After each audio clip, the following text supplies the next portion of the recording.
اس کو آپ لائٹ نہیں لے سکتے کہ اچھا جھڑپیں ہو رہی ہیں، نہیں۔ اس کے علاوہ ناظرین سیریا میں کیا خبر سامنے آ رہی ہے؟ سیریا کے حوالے سے دو بڑی خبریں ہیں۔ سیریا کے حوالے سے جو ایران کے فارن منسٹر ہیں، ذرا ان کی ایک سٹیٹمنٹ دیکھیے۔ Syrian resistance to emerge against Israeli occupation. Iran کے فارن منسٹر کہہ رہے ہیں کہ ریزسٹنس کھڑی ہونے والی ہے اسرائیل کے خلاف، ریزسٹنس ٹکرانے والی ہے اسرائیل کے خلاف۔ اب اس بیان کے دو معنی ہیں، وہ دو معنی اس حوالے سے ہے کہ ایران دمشق کی اتھارٹیز جو ہیں وہ ان کے اوپر بھی عدم اعتماد کر رہا ہے، دمشق اتھارٹیز کے اوپر بھی یہ سٹیٹمنٹ جو ہے وہ عدم اعتماد کر رہی ہے، کیونکہ اس میں واضح طور پر وہ بتا رہے ہیں کہ بھئی اسرائیل کی جو آکوپیشن ہے اس کو چھڑوانے کے لیے دمشق کی اتھارٹیز نہیں آنے والی ہیں، ریزسٹنس آنے والی ہے، وگرنہ وہ پھر یہ کہتے ہیں کہ ہم دمشق کی اتھارٹیز اور وہ جا کر ٹکرائیں گی، نہیں، وہ یہ نہیں کہہ رہے، وہ ریزسٹنس کی بات کر رہے ہیں۔ اسرائیلی آکوپیشن سے کون لڑے گا؟ دمشق اتھارٹیز نہیں، ریزسٹنس آ کر لڑے گی۔ تو اسرائیلی آکوپیشن دو طرح کی ہے، دو طرح کی کس طرح؟ ایک تو ملٹری آکوپیشن ہے جو ڈائریکٹ ملٹری آ گئی ہے اس علاقوں پر، ایک پولیٹیکل آکوپیشن بھی ہے جو انفلوئنس کیا ہوا ہے دمشق اتھارٹیز کو یا اور جو بھی وہاں پر فیکٹرز ہیں۔ تو یہ جو پولیٹیکل آکوپیشن ہے نا، اس سے کون ٹکرائے گا؟ اس سے بھی ریزسٹنس ٹکرائے گی۔ تو اس کے دو معنی ہیں، بڑا غیر معمولی یہ بیان ہے۔ ادھر جو اسرائیل کی انٹیلیجنس ہے وہ یہ رپورٹ دے چکی ہے کہ ریزسٹنس گروپس کھڑے ہو رہے ہیں، پھر ریزسٹنس گروپس کی ایک سٹیٹمنٹ بھی آ چکی ہے کہ ہم صرف انتظار کر رہے ہیں، ہم ایک الٹیمیٹم دیتے ہیں، اور آج ایران کے وزیر خارجہ یہ بات کر رہے ہیں۔ کسی ایک ملک نے بھی یہ بیان نہیں دیا ہے کہ شام میں کوئی ریزسٹنس آئے گی اور وہ کھڑی ہوگی اور وہ اسرائیل کے ساتھ جا کے ٹکرائے گی، یہ صرف ایران بات کر رہا ہے۔ یہ بیان بالکل واضح اس کا اشارہ ہے کہ یہ آکوپیشن جو اسرائیل کی ہے وہ کسی طور پر قبول نہیں ہے اور اس سے ہر صورت میں ٹکرایا جائے گا۔ اگر دمشق اتھارٹیز نہیں ٹکرائیں گی تو پھر کوئی اور آ کر ٹکرائے گا۔ دوسری امپورٹنٹ بات فرانس کے حوالے سے سامنے آئی ہے۔ فرانس نے ایک سٹیٹمنٹ جاری کی ہے اور اس سٹیٹمنٹ کے بعد مطلب سب حیران ہے کہ یہ ہوا کیا۔ فرانس کہہ رہا ہے جی اس نے شام میں داعش کے اوپر حملے شروع کر دیے ہیں۔ مطلب یہ کتنا عجیب ہے کہ فرانس اچانک سے سٹیٹمنٹ جاری کر رہا ہے کہ داعش کے اوپر شام میں فرانس نے حملے شروع کر دیے۔ او بھائی، جو امریکہ بیٹھا ہوا ہے وہ بھی داعش سے لڑنے کے لیے ہے، باقی جو تمام فیکٹرز وہاں پر بیٹھے ہوئے ہیں وہ بھی سارے، کرد بھی داعش سے لڑ رہے ہیں، دمشق اتھارٹیز بھی داعش سے، اسرائیل بھی داعش سے لڑ رہا ہے، ترکی بھی داعش کے ساتھ لڑ رہا ہے۔ اب کوئی کمی رہ گئی تھی تو وہ فرانس نے آ کر پوری کر دی ہے کہ جی ہم بھی داعش سے لڑنے آ گئے ہیں۔ حالانکہ داعش کس نے بنائی، کون اس کو فنڈ کرتا ہے، وہ ابھی تک کیوں موجود ہے، اور تھوڑے سے علاقے میں وہ ہے، اس کی کیا پار ہے، کیا امریکہ نہیں اس سے اکیلا لڑ سکتا؟ تو یہ تو پیچھے مطلب ٹرمپ نے کیا کہا کہ داعش بنائی کس نے؟ تو داعش کے نام کے اوپر اس طرح ملکوں کی انٹری کرنا یہ بڑا معنی خیز ہے۔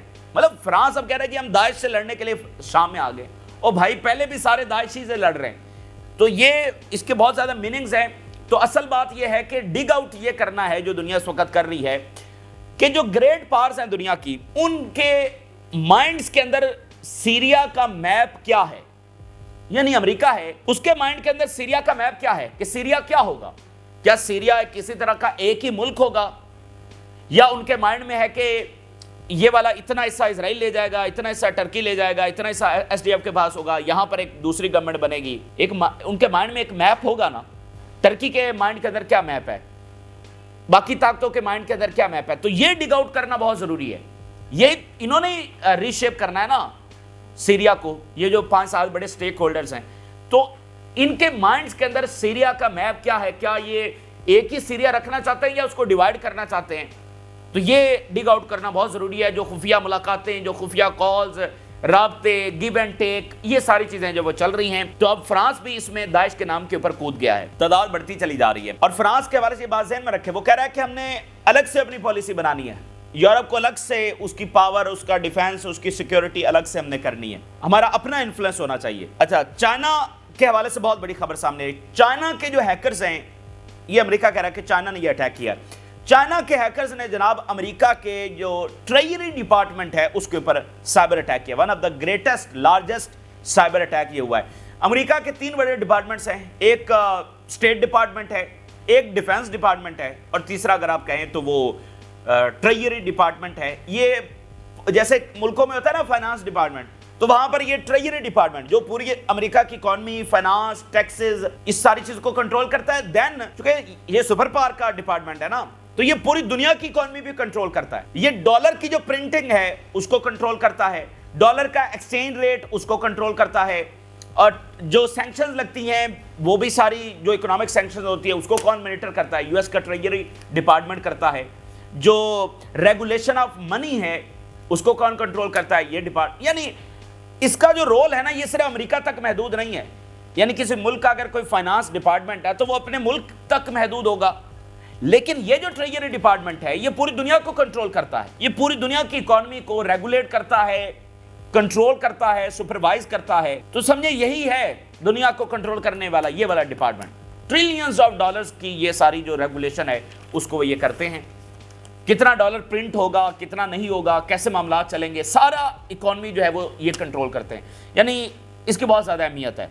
اس کے اوپر سائبر اٹیک چائنا نے کیا ہے. ذرا ہیڈ لائنز دیکھیے. U S treasury says Chinese hackers stole documents in major incident. And CNN یہ رپورٹ کر رہا ہے کہ China state sponsor actors infiltrated treasury workstations in what officials are describing as a major incident. اس کو امریکہ کی جانب سے میجر انسیڈنٹ کہا گیا ہے. یہ نیشنل لیول کا ایک سیکیورٹی بریچ ہے, یہ امریکہ کا سب سے بڑا سیکیورٹی بریچ ہے, اور اس سے امریکہ کی جو سائبر ٹیکنالوجی ہے اس کے اوپر بھی سوالات اٹھ گئے ہیں. ایک وہ ڈپارٹمنٹ جو دنیا کو کنٹرول کر رہا ہے, جو ساری اکانومی کو کنٹرول کر رہا ہے, اگر وہ بھی سیکیور نہیں ہے, اس کے اندر چائنا پینیٹریٹ کر گیا ہے, تو امریکہ کی جو سائبر ٹیکنالوجی ہے وہ پھر کدھر ہے؟ اس کے اوپر جو ہے نا اس واقعے کے بعد سوالات اٹھ گئے ہیں, اور خود آفیشلز جو ہیں امریکی آفیشلز وہ اس کو میجر انسیڈنٹ قرار دے رہے ہیں, چھوٹا موٹا نہیں, میجر انسیڈنٹ. بھائی جہاں پر ٹریلینز آف ڈالرز کا لین دین چل رہا ہے وہاں پر سائبر اٹیک ہونا تو یہ تو بہت غیر معمولی بات ہے. اور کس لیول کے وہ ڈاکیومنٹس لے کر گئے ہیں, اور جب سائبر اٹیک ہوتا ہے تو فوری آپ کو نہیں پتا چلتا کہ وہ کیا لے کر گئے ہیں, وہ تو بعد میں پتا چلے گا نا کہ ایکچولی وہ کیا لے کر گئے ہیں, تو کون سے ڈاکیومنٹس, کیا چیزیں, بہت سارا معاملہ. اب آپ دیکھیں نا جو نارتھ کوریا کے ہیکرز ہیں انہوں نے 1.4 بلین ڈالرز چرائے ہیں ہیکنگ کے ذریعے. تو یہ تو یو ایس ٹریجری ڈپارٹمنٹ ہے. ایک ایک چیز تو نیشنل سیکیورٹی لیول کی یہاں پر میٹر کرتی ہے. تو اس کے بعد اب البتہ چائنا نے کہا جی ہم نے کوئی اٹیک نہیں کیا, ہم نے کوئی سائبر اٹیک نہیں کیا. تو ویسے چائنا کا بھی مانے گا تھوڑی کہ ہم نے سائبر اٹیک کیا ہے, لیکن جو بھی ہے کہ یہ بڑا معاملہ. اور یہ ہمیشہ ذہن میں رکھیں, یہ تو چائنا اور امریکہ کے درمیان آغاز ہے. جو سوویت یونین کے ساتھ جنگ ہے وہ تو پرانی ہے, وہ تو بہت پرانی ہے. چائنا کے ساتھ امریکہ کی کوئی جنگ نہیں تھی. چائنا کے ساتھ جو بھی معاملہ ہو رہا ہے یہ تو ابھی آغاز ہو رہا ہے. تو یہ ابھی معاملہ کہاں تک جائے گا؟ اصل اب جو امریکہ کی جنگ ہو رہی ہے وہ چائنا کے ساتھ اس کی شروعات ہو رہی ہے. اس کے علاوہ ایک اور بڑی امپورٹنٹ خبر ہے. پریزیڈنٹ شی نے ناظرین لیٹر لکھا ہے, کس کو؟ پیوٹن کو. نیو ایئر کے حوالے سے یہ میسج لکھا گیا ہے. President Xi promises world peace in new year's message to Putin. اور اس میں 75th اینیورسری جو ڈپلومیٹک ریلیشنز ہے چائنا اور رشیا اس کے بارے میں بات ہوئی ہے. اور پریزیڈنٹ شی نے ناظرین پیوٹن کو اپنا بیسٹ فرینڈ قرار دیا ہے. پریزیڈنٹ شی نے پیوٹن کو بیسٹ فرینڈ قرار دیا, اور پیوٹن نے پریزیڈنٹ شی کو ریلائبل پارٹنر قرار دیا ہے, ریلائبل پارٹنر. اور یہ جو ناظرین دوستی ہے نا رشیا اور چائنا کی, یہ سمجھ لیں کہ گلوبل سیکیورٹی کے لیے بہت ضروری ہے. اور اس وقت پلانٹ کے اوپر جو دو طاقتیں اگر کوئی موجود ہیں جو اس سارے نظام سے, یہ جو انجسٹس کے اوپر, ظلم کے اوپر مبنی نظام, اس سے اگر کوئی چھٹکارا دلوا سکتا ہے تو وہ یہ دو پارز ہیں. ان کے پاس اس وقت وہ پاور ایگزسٹ کرتی ہے جو موجودہ اس سسٹم کو چیلنج کر سکتی ہے. تو اس لیے یہ جو پارٹنرشپ ہے اس کو آپ کہہ سکتے ہیں پارٹنرشپ فار ہیومینٹی, آپ اس کو کہہ سکتے ہیں. اور اگر کوئی یہ سوال اٹھائے کہ بھائی امریکہ کو ریپلیس کرنے کے بعد چائنا ویسی پار بن جائے گا, تو وہ ہو نہیں سکتا ہے. دنیا کی تاریخ میں, دنیا کی ہم ہزاروں سالوں کی بات کریں جب سے بھی یہ سیولائزیشن ایگزسٹ کر رہی ہے, جب سے تاریخ ہے, امریکہ وہ پہلا امپائر ہے جو پوری دنیا کے اوپر قائم ہوا ہے, مطلب جو پورے پلانٹ کو کنٹرول کرتا ہے. سکندر اعظم بھی پورے پلانٹ کو کنٹرول نہیں کر رہا تھا. دنیا کی تاریخ میں یہ پہلا امپائر بنا ہے جو پوری دنیا کو کنٹرول کرتا ہے. تو یہ آئندہ بھی اس طرح بننے والا نہیں ہے. ملٹی پولر ورلڈ ہوگی, ٹھیک ہے نا, ملٹی پولر بہت سارے طاقتیں ہوں گی. یہ تو صرف امریکہ آج ہے نا, صرف اور صرف امریکہ, اس کے سامنے کوئی بھی نہیں ہے. تو اس لیے یہ نہیں ہو سکتا کہ اچھا امریکہ گر گیا تو چائنا آ جائے گا, نہیں, ایسا ہونے والا نہیں ہے. تو اس لیے یہ جو پارٹنرشپ ہے نا, یہ پارٹنرشپ فار ہیومینٹی آپ اس کو کہہ سکتے ہیں. اور اسی لیے اس کو قبول نہیں کیا جا رہا. وہ چاہتے ہیں کہ رشیا اور چائنا کے درمیان اختلافات ہوں, لیکن پیوٹن نے بھی ریسنٹلی بات کی, چائنا کے پریزیڈنٹ نے بھی کہا کہ یہ آل ٹائم ہائی ہمارے ریلیشنز ہیں جن میں دراڑ نہیں آ سکتی ہے. آگے چلتے ہیں ناظرین. غزہ کے حوالے سے خبریں یہ ہیں کہ شدید بیٹل اس وقت ہو رہی ہے, شدید بیٹل جس کو کہتے ہیں نا,